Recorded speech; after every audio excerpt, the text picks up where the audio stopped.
My wife Willow rejected my marriage proposal twice. The first time, she laughed it off like I was joking. The second time, she looked me dead in the eye and said, "Daniel, you're sweet, but I need someone with ambition. Someone who can match my energy." I smiled, nodded, and never brought it up again. I stayed by her side anyway, playing the role of the dependable best friend while she chased after men who treated her like an option. I watched her cry over guys who didn't deserve her, listened to her vent about her failed relationships, and every single time, I was there to pick up the pieces. I told myself that one day, she'd see me differently. That one day, she'd realize I was the one who truly loved her. But that day never came. Instead, she kept me in the friend zone, comfortable and safe, while she explored every other possibility. I was her emotional support, her late-night confidant, her go-to person when life got hard. But I was never her choice. Then everything changed. Willow's father, Mr. Carter, a self-made billionaire who built his empire from nothing, called me into his office one afternoon. I thought maybe he wanted to discuss business or ask for a favor. Instead, he looked at me with tired eyes and said, "Daniel, I'm getting old. I've been watching you for years. You're loyal, hardworking, and you've got integrity. My daughter doesn't see it, but I do. I'm naming you the sole heir to my estate." I sat there, frozen, unable to process what I'd just heard. Before I could even respond, he continued, "She's going to panic when she finds out. But I need someone I can trust to carry on my legacy, and that someone is you. Not her." The moment the news reached Willow, everything shifted. Suddenly, the girl who rejected me twice, who kept me at arm's length for years, was calling me nonstop. Showing up at my door.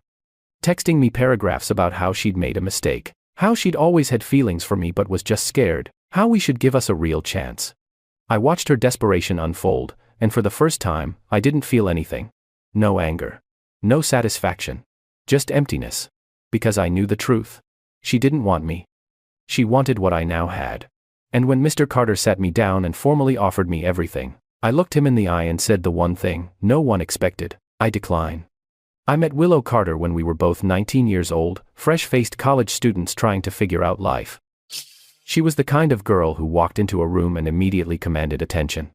Not because she was loud or over the top, but because she had this presence about her: confidence, ambition, a fire in her eyes that said she knew exactly what she wanted and wasn't afraid to go after it. I, on the other hand, was the quiet guy who sat in the back of the class. The one who kept his head down, worked hard, and didn't make waves. I came from a middle-class family. My parents were good, hard-working people, but we didn't have money or connections. I was at that university on a scholarship, and I knew I had to make every single second count because I didn't have a safety net to fall back on. Willow and I ended up in the same study group during our sophomore year. At first, I didn't think much of her beyond the fact that she was smart, driven, and had a sharp sense of humor. But she also had this wall around her. She didn't let people in easily, didn't trust quickly, and seemed to keep everyone at a careful distance. Over time, though, we became friends. Real friends. We'd stay up late studying together, grab coffee between classes, and talk about our dreams and ambitions. She wanted to take over her father's company one day and build it into something even bigger than it already was. I wanted to create something of my own, to prove that I could succeed without anyone's help or handouts. Somewhere along the way, without even realizing it was happening, I fell for her. It wasn't one big dramatic moment. It was 1,000 small ones. The way she'd throw her head back and laugh at my terrible jokes. The way she'd call me in the middle of the night when she was stressed and just needed someone to listen. The way she'd look at me sometimes, with this softness in her eyes, and I'd think maybe, just maybe, she felt the same way I did, so I took a chance. It was junior year, right before winter break. We were sitting in her car after a long, exhausting day of finals, and the words just came tumbling out before I could stop them. "Willow, I like you. Really like you. I think we could be great together." She didn't say anything at first, just stared at me with this completely unreadable expression on her face. My heart was pounding so hard I thought it might break through my chest. Then she smiled, but it wasn't the smile I was hoping for. It was the kind of smile you give someone when you're trying to let them down. Easy, when you feel bad, but you know you have to be honest. "Daniel, you're one of my best friends. I don't want to ruin that." I nodded quickly, swallowing the massive lump in my throat, and forced myself to smile. "Yeah, of course. No worries. I totally understand." But inside, I was absolutely crushed. My chest felt tight, my stomach twisted into knots, and I wanted nothing more than to disappear. Still, I didn't walk away. I told myself that maybe she just needed time, that maybe if I stayed close, if I proved myself, she'd eventually see me the way I saw her, so I stayed. I was there when she started dating a guy named Marcus, some finance bro who talked a big game but had absolutely nothing to back it up.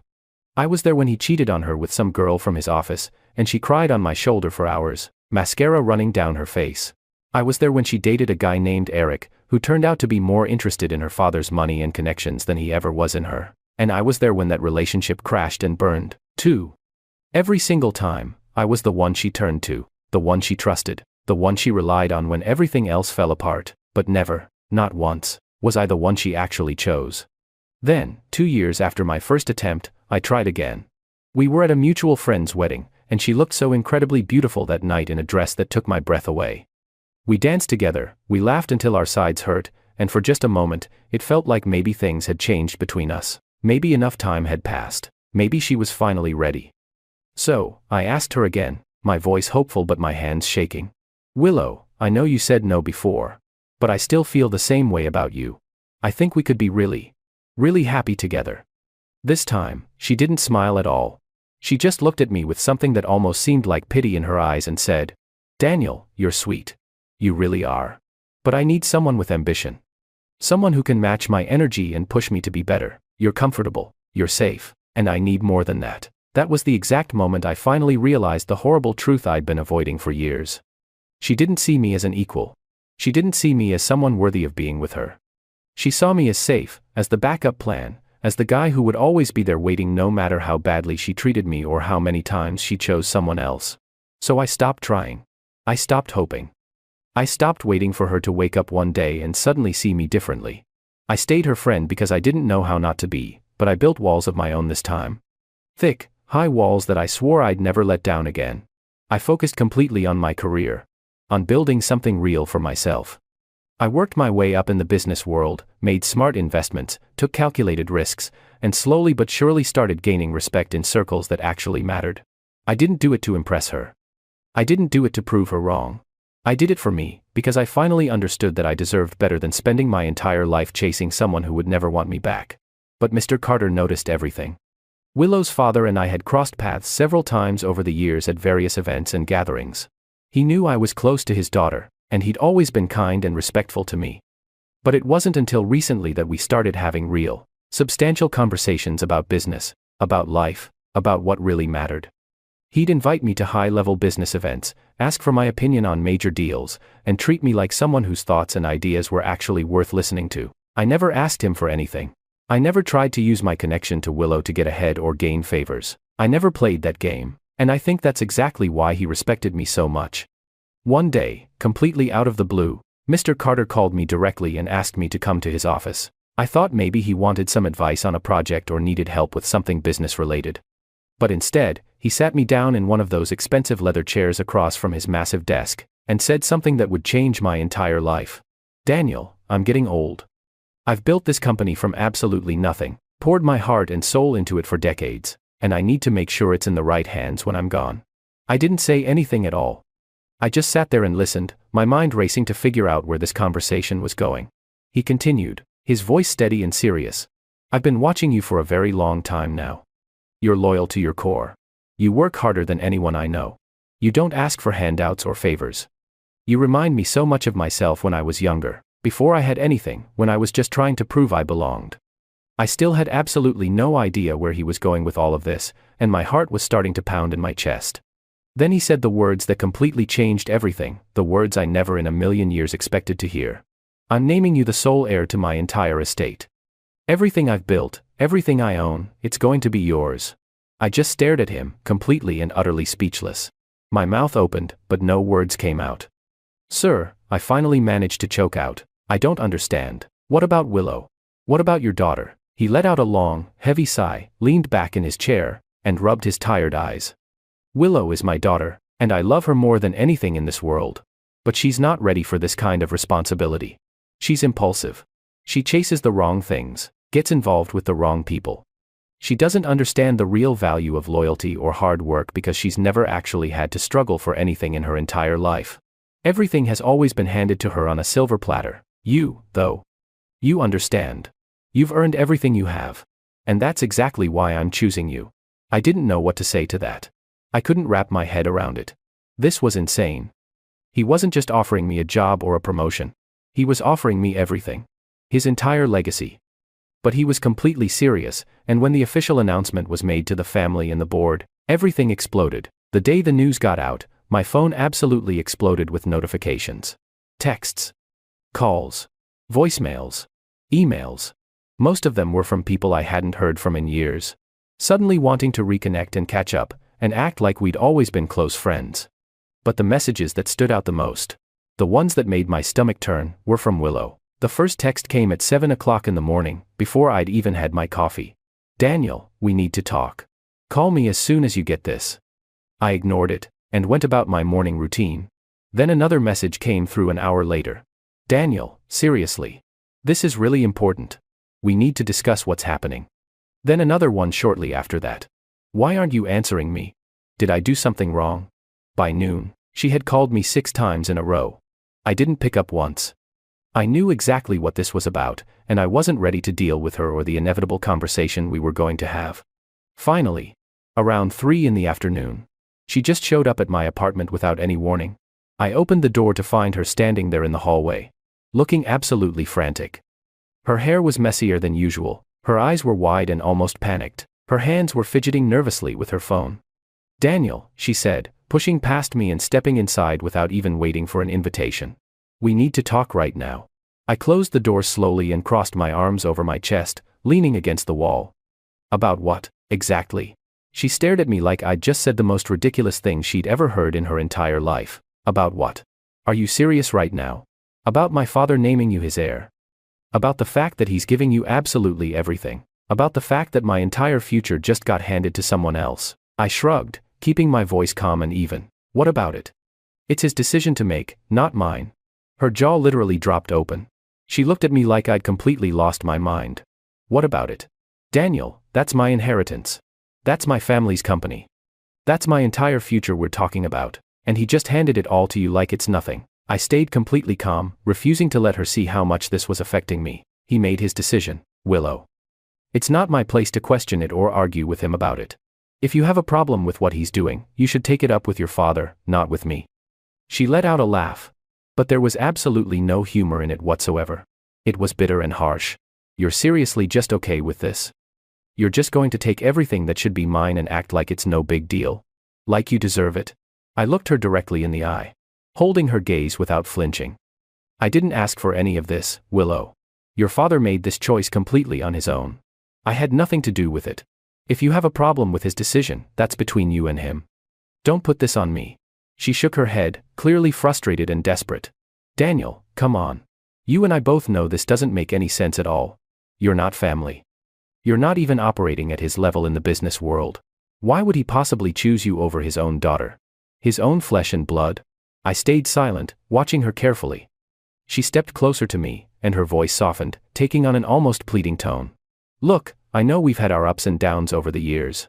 I know things have been complicated between us. But we've been friends for so long. You care about me, right? You always have." I didn't answer. I just kept watching her, waiting to see where she was going with this. She continued, her voice getting quieter and more intimate. "Maybe my dad sees something between us. Maybe he thinks we're eventually going to end up together. And that's why he's doing this whole thing. Maybe he wants to make sure you're taken care of because he thinks we'll get married someday, and it'll all stay in the family anyway." Something twisted painfully in my chest. Anger. Disappointment. Disgust. A horrible mixture of all three. "So that's what this is really about," I said, my voice coming out cold and hard. "You think if you play nice now, if you suddenly pretend like there's something romantic between us, I'll just hand everything over to you? Is that your plan?" Her face flushed red. "That's not what I meant at all. Isn't it, though?" I asked, stepping closer and forcing her to look at me. "Because it's funny how the exact moment your father names me his heir, you suddenly start caring about me again. Really funny how that timing works out." She opened her mouth to argue, to defend herself, but I cut her off before she could get a single word out. "You rejected me twice, Willow. Twice.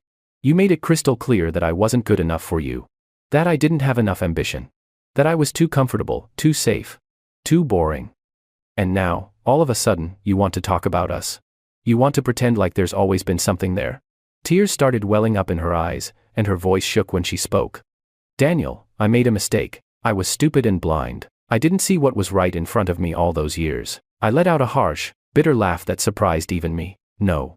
You saw exactly what was in front of you. You just didn't want it. You didn't want me.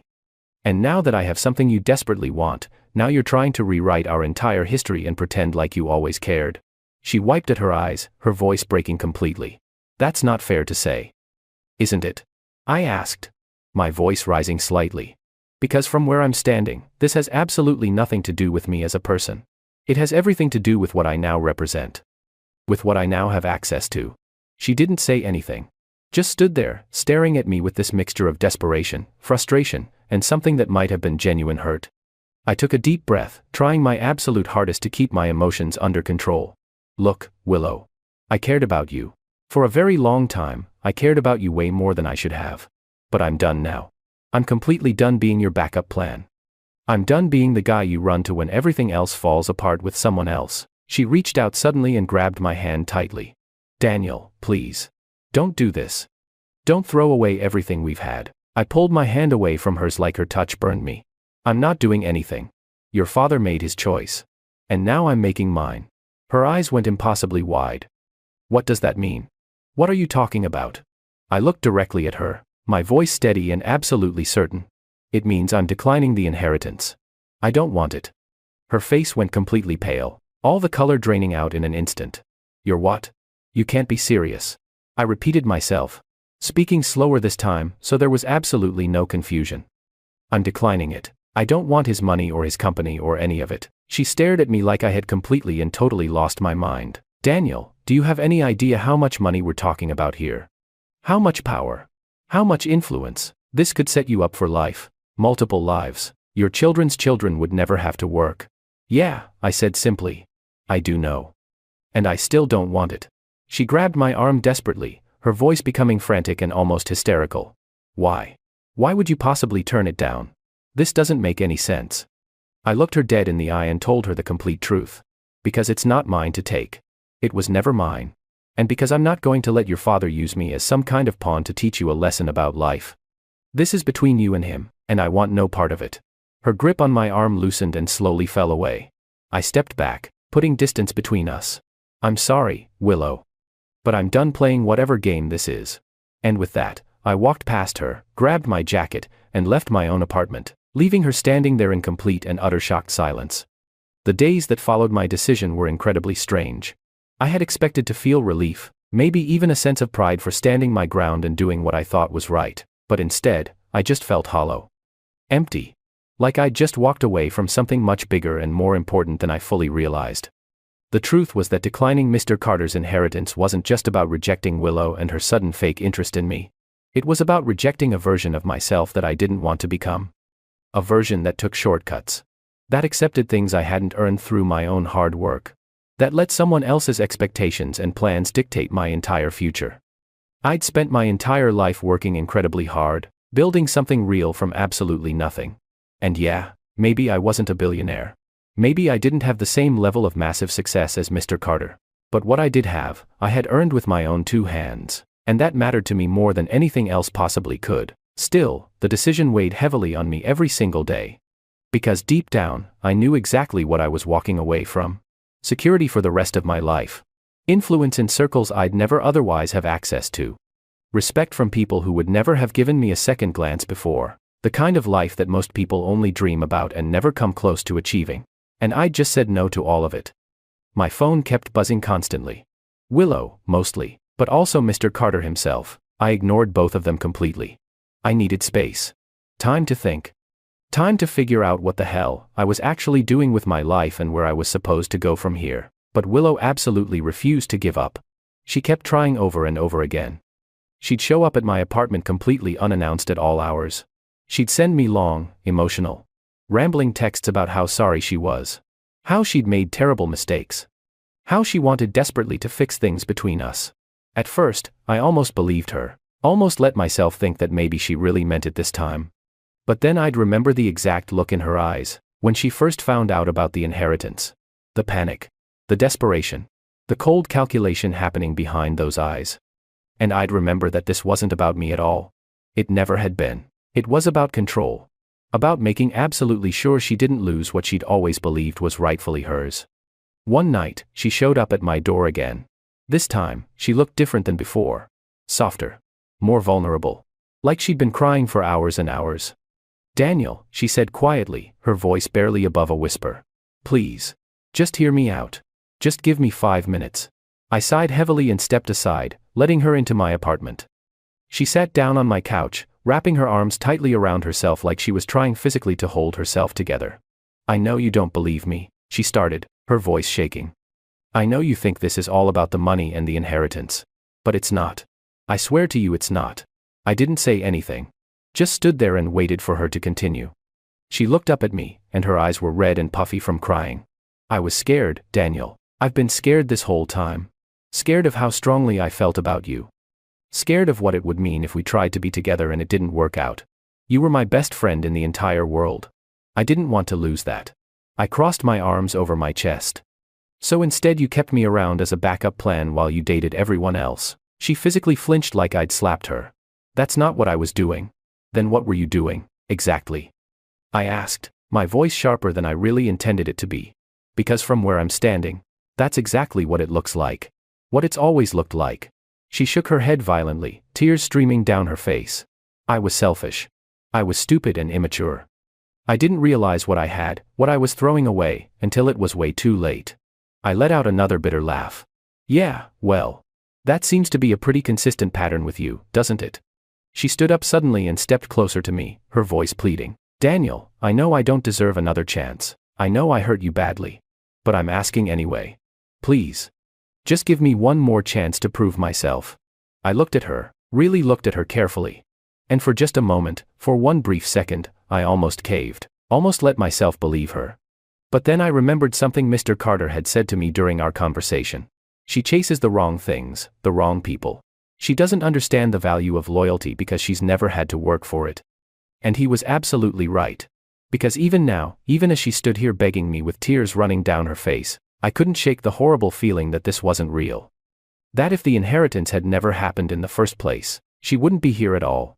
She'd still be out there dating other guys and keeping me firmly in the friend zone where I'd always been. I took a deliberate step back, putting space between us. "I can't do this, Willow. I just can't." Her face completely crumpled. "Why not? What more do I have to do?" "Because I don't trust you," I said quietly but firmly. "And without trust, there's absolutely nothing left to build on." She opened her mouth to argue, to say something else, but I held up my hand to stop her. "I'm done, Willow. I'm done with this. With us. With all of it. We're finished." She stared at me for a long moment, tears streaming silently down her face, and for a second I thought she was going to keep fighting. Keep pushing. But instead, she just nodded slowly, wiped her eyes with the back of her hand, and walked out of my apartment without another word, and this time, she didn't come back. The silence that followed was absolutely deafening. I should have felt relieved. Free. Like a huge weight had been lifted off my shoulders. But instead, I just felt completely empty inside. Because the truth was that I had loved her. Really. Truly loved her with everything I had. And walking away from that, even when I knew deep down it was the right thing to do, hurt more than I ever thought possible. I threw myself completely into my work. Long hours that stretched into the night. Late nights that turned into early mornings. Anything and everything to keep my mind occupied and stop thinking about her. But no matter how busy I kept myself, how many projects I took on, I couldn't shake the feeling that I'd just lost something incredibly important. Not Willow herself. Not the inheritance or the money. But the version of myself who still believed in second chances. Who still believed that people could genuinely change. I started questioning absolutely everything about my life. My choices. My values. My future. Had I made the right call turning down the inheritance? Or had I just thrown away the opportunity of a lifetime because of stupid pride? I didn't have an answer to that question. And that scared me more than anything else. Because for the first time in my entire life, I genuinely didn't know what I was supposed to do next or where I was supposed to go from here. 2 weeks after I declined the inheritance, I received a call from Mr. Carter's personal assistant. Her voice was professional and crisp as always. "Mr. Carter would like to meet with you," she said. "Tomorrow morning. 10 o'clock sharp." I hesitated, my finger hovering over the end call button. I'd been avoiding him just like I'd been avoiding Willow. But something in her tone told me this wasn't optional. This was important. Fine, I finally said. I'll be there. The next morning, I showed up at his office building right on time. The building was absolutely massive, all glass and steel and modern architecture, the kind of place that screamed power and money and success. I'd been there before several times, but it always felt surreal. Like I didn't really belong in a place like this. His assistant led me up to his private office on the top floor. Floor-to-ceiling windows overlooking the entire city. Expensive original art hanging on the walls. A massive desk that probably cost more than my car. Mr. Carter was sitting behind it, and he looked older than I remembered, more tired, more worn down. "Daniel," he said, gesturing to the expensive leather chair across from him. "Please. Sit down." I sat, my hands folded in my lap. He studied me carefully for a long moment, his expression completely unreadable. Then he leaned back in his chair and let out a heavy sigh. "You declined the inheritance." It wasn't a question. "Yes, sir," I said simply. He nodded slowly, processing this. "Can I ask you why you turned it down?" I chose my words very carefully. Because it wasn't mine to take. I didn't earn it. I didn't build it. And I'm not going to accept something just because someone else thinks I should have it. He raised an eyebrow, and the corner of his mouth twitched slightly. "You're a very rare breed, Daniel. Most people would have taken the money and run without a second thought." I shrugged. "I'm not most people, sir." He actually chuckled softly at that. No, you're certainly not." There was a long pause where neither of us spoke. Then he leaned forward, his expression becoming more serious. "Willow came to see me. Talked to me for hours." I didn't respond, just waited. "She told me everything that happened between you two. That you turned her down flat." I stayed completely silent. He continued, his voice thoughtful. "She's absolutely devastated. She genuinely thinks she's lost you for good this time." "Good," I said. And the word came out harsher and colder than I intended. He looked genuinely surprised. "You don't really mean that, don't I?" I asked, meeting his eyes. "Because she didn't care about me at all until I suddenly had something she desperately wanted. And now that I've walked away from it, I'm absolutely sure she'll move on to the next guy who can give her what she's looking for. She always does." He frowned deeply. "You're angry."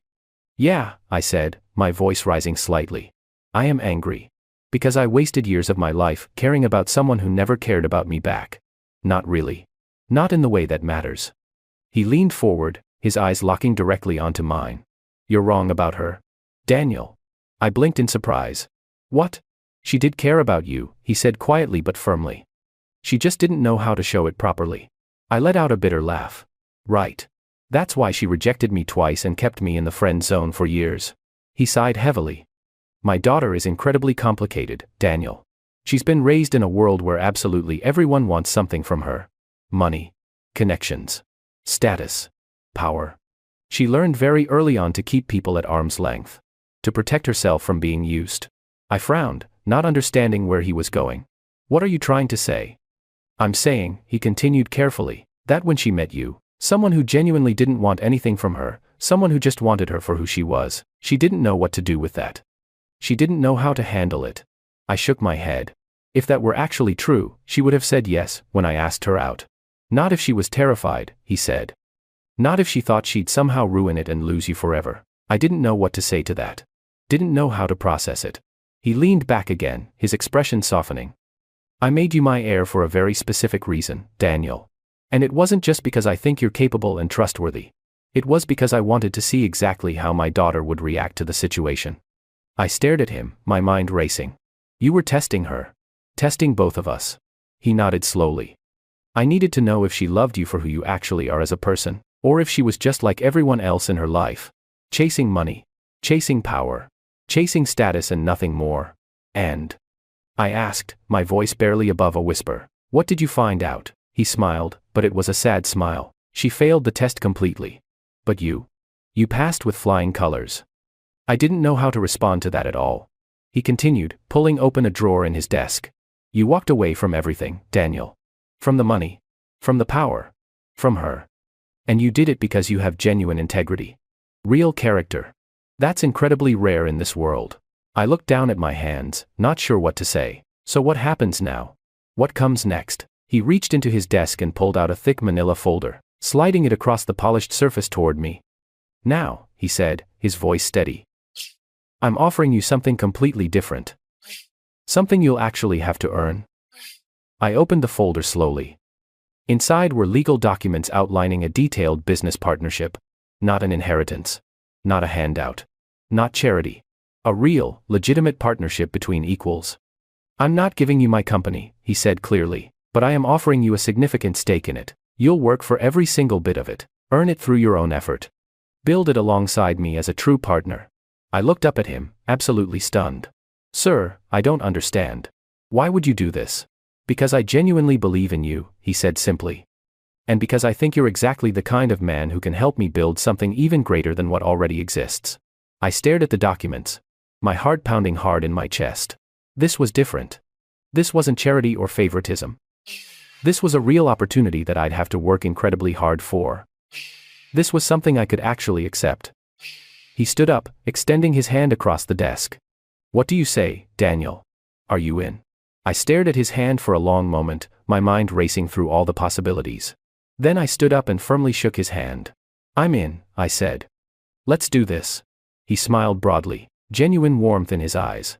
I knew you would be. Welcome aboard, partner. The partnership changed absolutely everything about my life. Overnight, I went from being an outsider to being a key player in one of the most powerful and influential companies in the entire country. It wasn't handed to me on a silver platter. I worked for every single bit of it. Long, exhausting hours, high-stakes deals that made my heart race, pressure unlike anything I'd ever experienced before in my life, but I thrived under it. For the first time in my entire life, I felt like I was exactly where I was supposed to be. Like everything I'd been through had led me to this exact moment. Willow, on the other hand, completely spiraled. I heard through mutual friends and colleagues that she'd taken the news extremely hard, that she'd tried to confront her father multiple times, demanding to know why he'd chosen me over her, his own flesh and blood. But Mr. Carter stood absolutely firm. You need to prove yourself, he'd told her repeatedly. Just like Daniel did. Just like anyone else would have to. She didn't take it well at all. She threw herself desperately into work, trying to prove she was capable and deserving. But the harder she tried, the more she seemed to completely unravel. She started making mistakes. Bad decisions. Impulsive moves that cost the company significant money. And with each mistake, her father's disappointment grew deeper and more obvious. I tried not to care. Tried to focus entirely on my own work and responsibilities, but it was hard not to notice. Hard not to feel this strange mixture of pity and satisfaction watching her struggle. Then one night, very late, she showed up at my office. It was almost midnight. I was the only person left in the entire building, working on a major presentation. I looked up from my computer to find her standing in the doorway, and she looked absolutely terrible. Dark circles under her eyes like she hadn't slept in days. Hair messy and unkempt. Clothes wrinkled. Daniel, she said quietly, her voice hoarse. We need to talk. Please. There's nothing to talk about, Willow. Nothing at all. Please, she said, stepping inside uninvited. Just give me 5 minutes. That's all I'm asking. I sighed heavily. Fine. 5 minutes and then you leave. She sat down slowly in the chair across from me, wringing her hands nervously in her lap. I messed up, she started, her voice shaking. I know that. I've known it for a very long time. But I didn't realize exactly how badly I'd messed up until it was way too late to fix it. I didn't respond. Just watched her carefully. She continued, tears starting to form in her eyes. You were right about everything. About me. About my motivations. I didn't see you for who you really were. I didn't appreciate you. I took you completely for granted. And I'm so sorry. I looked at her, keeping my expression completely neutral. Okay. She blinked. Clearly surprised. Okay. That's it? That's all you have to say? What do you want me to say, Willow? I asked calmly. That I forgive you. That everything's fine now. That we can just go back to how things were. Because we can't. It's too late for that. Tears started streaming down her face. I know. I just needed you to know that I regret it. All of it. Everything I did. I stayed silent, watching her cry.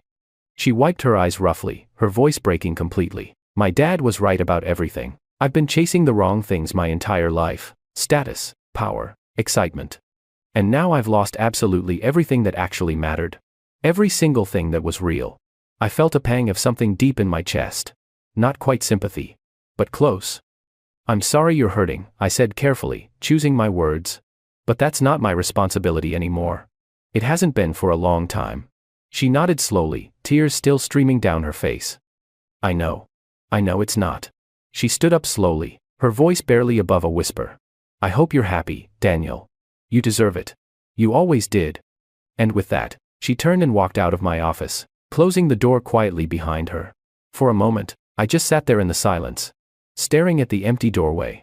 Then I turned back to my work. A few months later, everything came to a dramatic head.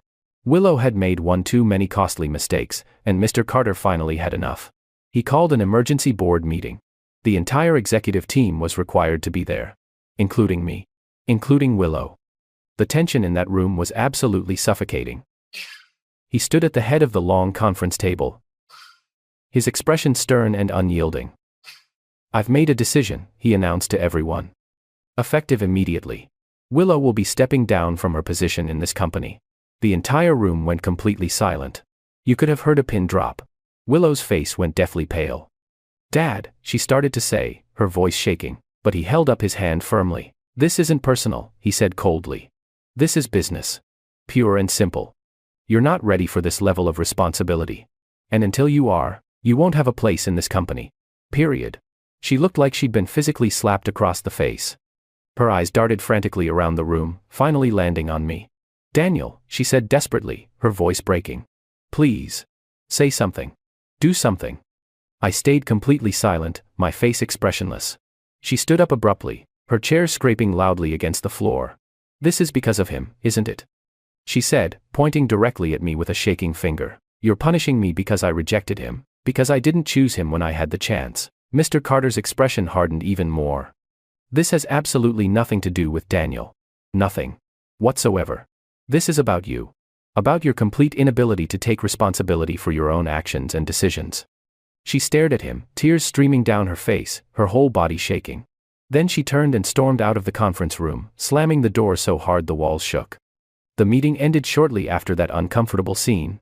As everyone slowly filed out, avoiding eye contact, Mr. Carter pulled me aside privately.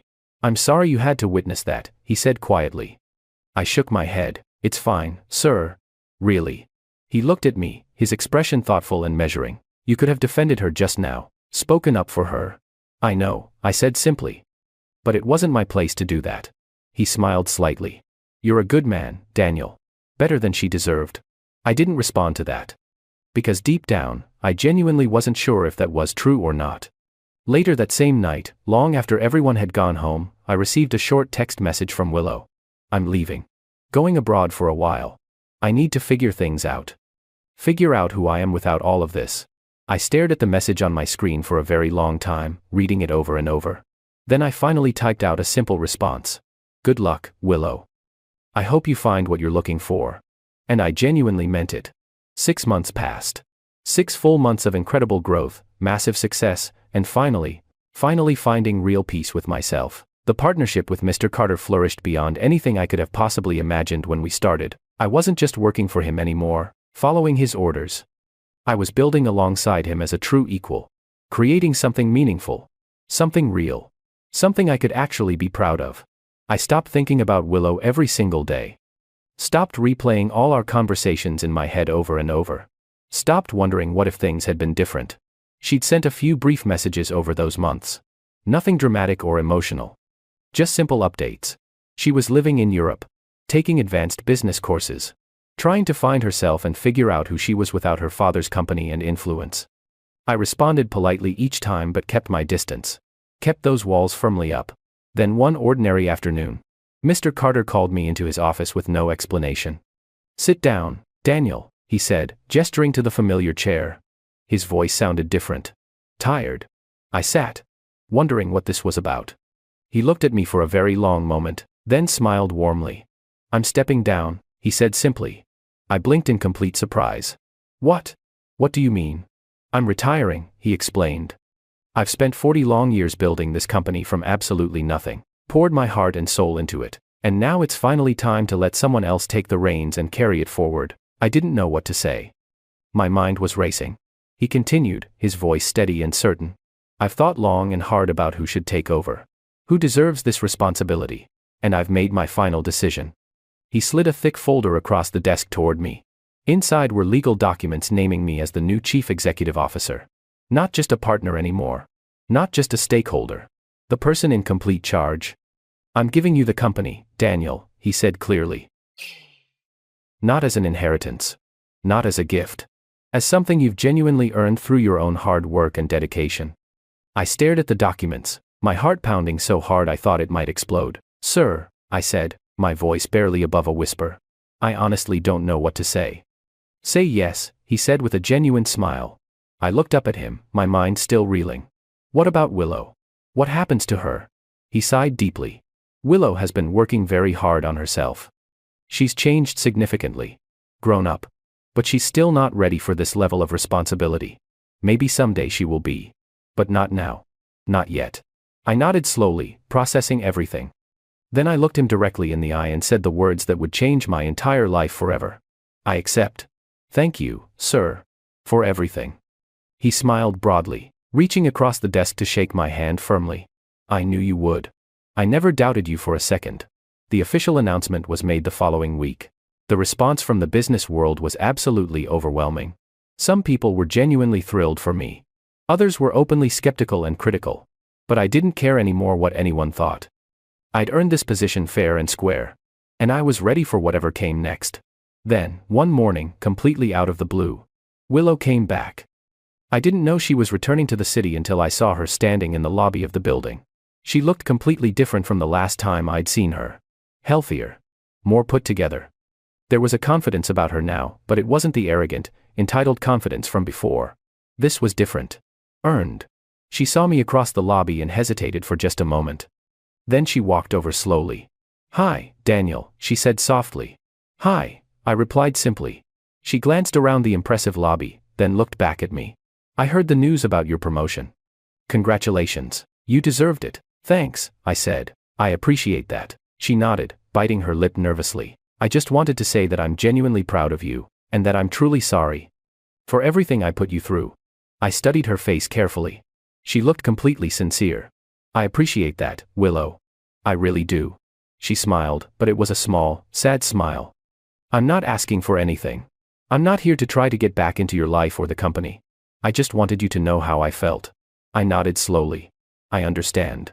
Take care of yourself, Willow. You too, Daniel, she said quietly, and then she turned and walked away, disappearing into the crowd. I watched her go, and for the first time in longer than I could remember, I didn't feel anything. No anger burning in my chest. No lingering regret. No feelings whatsoever. Just complete and total peace. A few weeks later, I was sitting in my new executive office, looking out over the entire city through those massive windows, when my assistant knocked politely on the door. Sir, she said with a professional smile. There's someone here to see you. She says she's an old friend. Who? I asked curiously. She smiled knowingly. A young woman named Sarah. Walter recommended she come speak with you about a potential business opportunity. I felt my eyebrows raise in surprise. Sarah? We'd gone to college together years ago. She'd been in the same study group as Willow and me. We'd lost complete touch after graduation, but I remembered her very well. Smart. Genuinely kind. Honest to her core. Send her in, I said. The door opened, and Sarah walked in confidently. She looked great. Professional. Successful in her own right. Daniel, she said, smiling warmly. It's been way too long. It really has. I said, standing up to shake her hand properly. What brings you here? She laughed, and it was a genuine, warm sound. I saw your name in the business news and thought I'd reach out. Congratulations. By the way. This is incredible. Thanks, I said, gesturing for her to sit. I appreciate it. We talked for well over an hour. About life. About our careers. About everything that had happened over the years since we'd last seen each other, and for the first time in a very long time, I felt something I hadn't felt in months and months. Hope. Real hope for the future. As she prepared to leave, she turned back at the door and said casually, we should grab coffee sometime. Actually catch up properly. I smiled, and it felt genuine. I'd really like that. A lot. And for the first time in a very long time, I truly believed deep down that everything was actually going to be okay. That my future was bright. Willow had moved on with her life. I had moved on with mine. And the future, for once, looked absolutely bright. Several months later, I heard through the business grapevine that Willow had started her own small company. Something she'd built completely from scratch with her own money and effort. And according to Mr. Carter, who I still met with regularly, she was actually doing quite well. Good for her, I thought when I heard the news. And I genuinely meant it with no bitterness. Because at the end of the day, I didn't want her to fail. I didn't want her to suffer. I just didn't want her in my life anymore. That chapter was closed forever.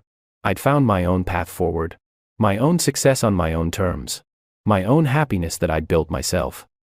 And I'd done it all completely on my own terms. No shortcuts. No handouts. No compromises. Whatsoever. Just pure hard work, unwavering integrity, and the absolute refusal to settle for anything less than I truly deserved. And that, more than any inheritance or any relationship could ever be, was the greatest victory of all. Sarah and I started seeing each other regularly. Coffee dates turned into dinner dates. Dinner dates turned into weekend trips. And slowly, carefully, something real started to build between us. Something genuine and honest. Something I'd never really had before. Mr. Carter noticed, of course. He always noticed everything. "You look happy, Daniel," he said to me one afternoon. "Really happy." "I am," I replied honestly. "For the first time in a long time, I really am." He smiled warmly. "Good. You deserve it. You always did." And as I sat in my office that evening, watching the sun set over the city I now helped run, I realized something important. Declining that inheritance had been the best decision I'd ever made. Not because of the money I'd walked away from, but because it had forced me to prove to myself what I was actually worth, what I could actually achieve on my own. And that was worth more than any amount of money could ever be.